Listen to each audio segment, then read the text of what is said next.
Hello, it's Polish Paul VR, welcome to my channel and let's do another episode of PSVR The Wrap-Up, a weekly show in which I'm getting all the biggest PlayStation VR news stories and putting them together neatly in one video. So let's do it, and as always we're gonna start from new games announcements. First one is FUJI, coming from the developer Funktronic Labs. You might know them from the game called Star Bear Taxi, a little cute game where you've been flying a bear in a taxi and doing taxi services in space.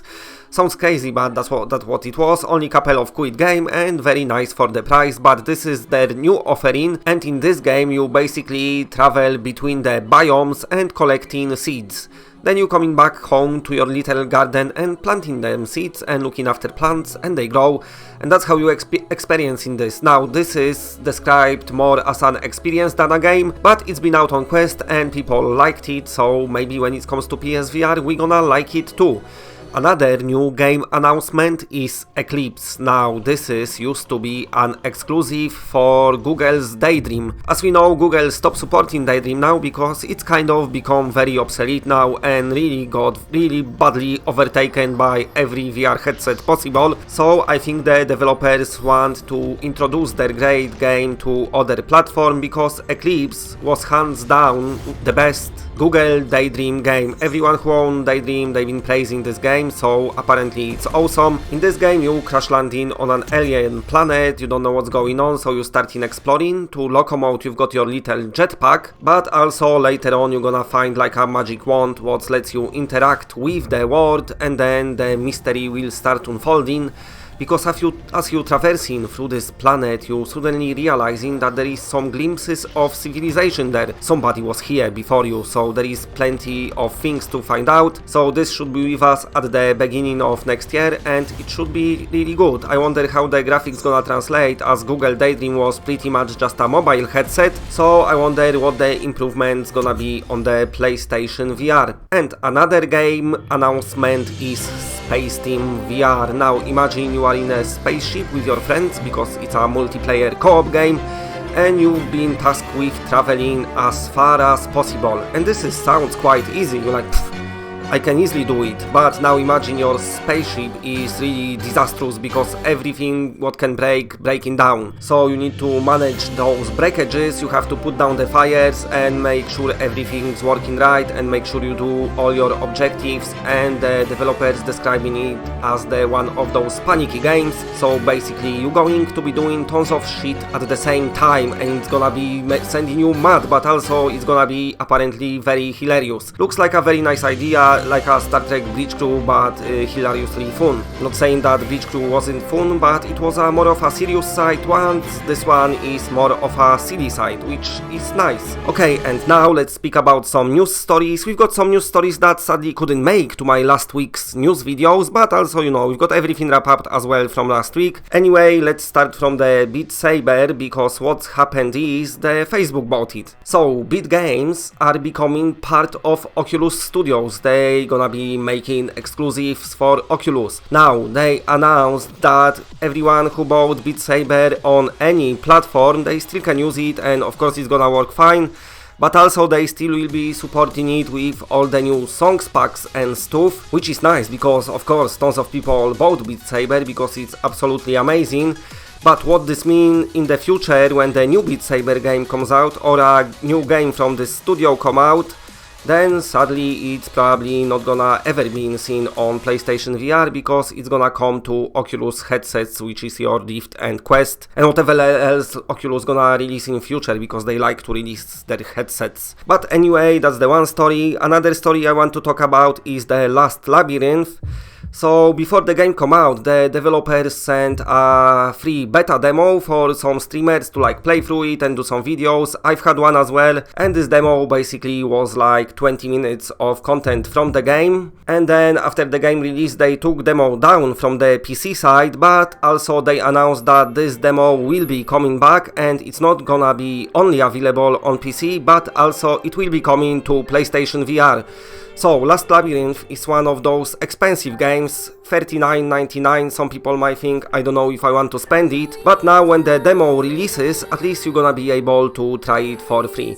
Now, they didn't give us release date for this demo, so I don't know when it's coming, but they did say that it's gonna be soon. So I don't know, maybe December, January, who knows, but should be not too long. Okay, and another story, we've got release date for touring KARTS. I always mention on my channel that there is not enough racing game of PSVR, so at least we get in another one from the experienced developer FUJII Games. Usually their games are really fun to play.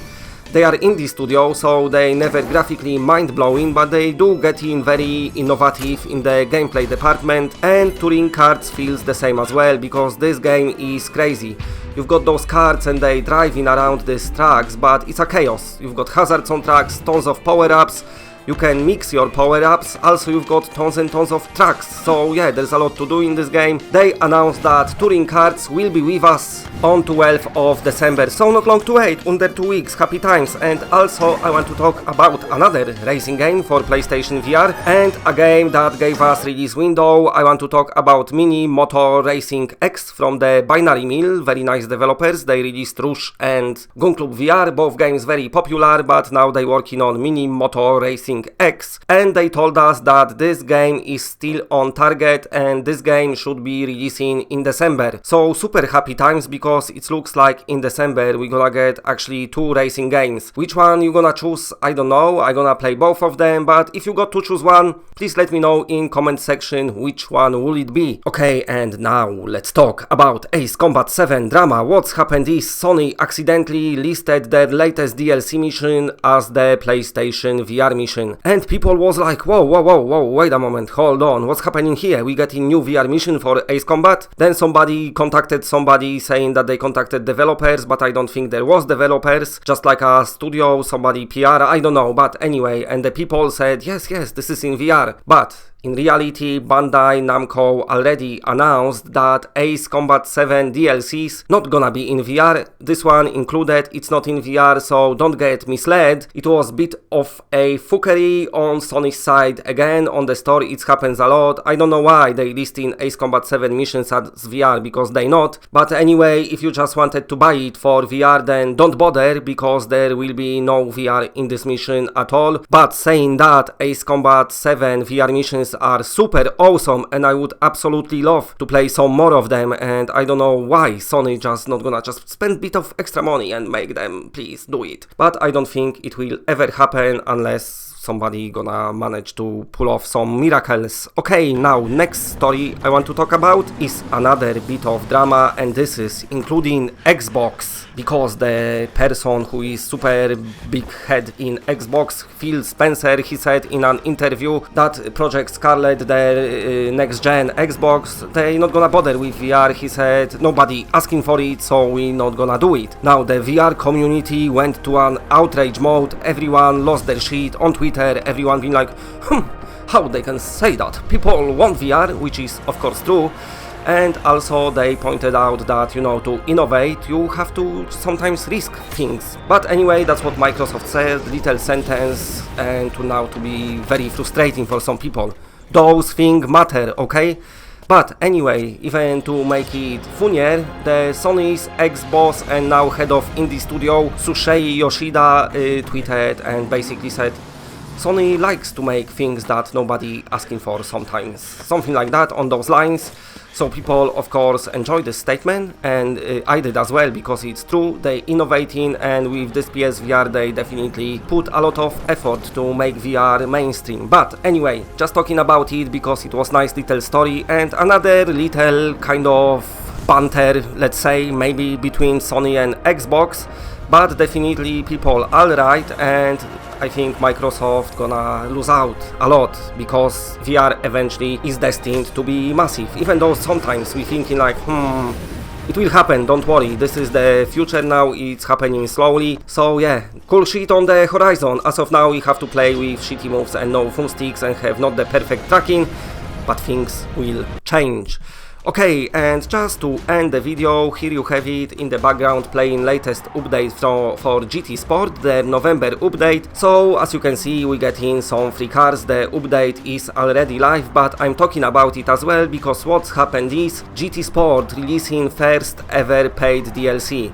And it's nice of them that they giving us cars and tracks for free, because that's nice, but also they catering for the hardcore fans of the series, because what's happened is they've got Lewis Hamilton on board and they said make the best time on some tracks, and then you're gonna release it as a DLC. Apart from trying to beat his time, you're gonna also be learning and taking advice from Lewis Hamilton himself. So I think it's a great idea. You know, it would be nice to be free. I wouldn't probably play it anyway because I'm not that good of a racer, but for hardcore fans they getting something what really gonna be a big challenge.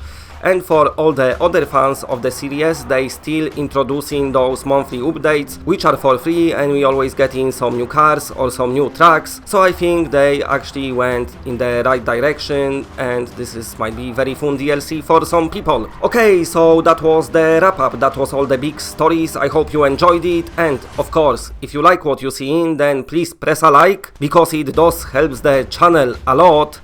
And if you're new to the channel and are not subscribed, then subscribe. It's always better when it's more of us. And that's it, bye.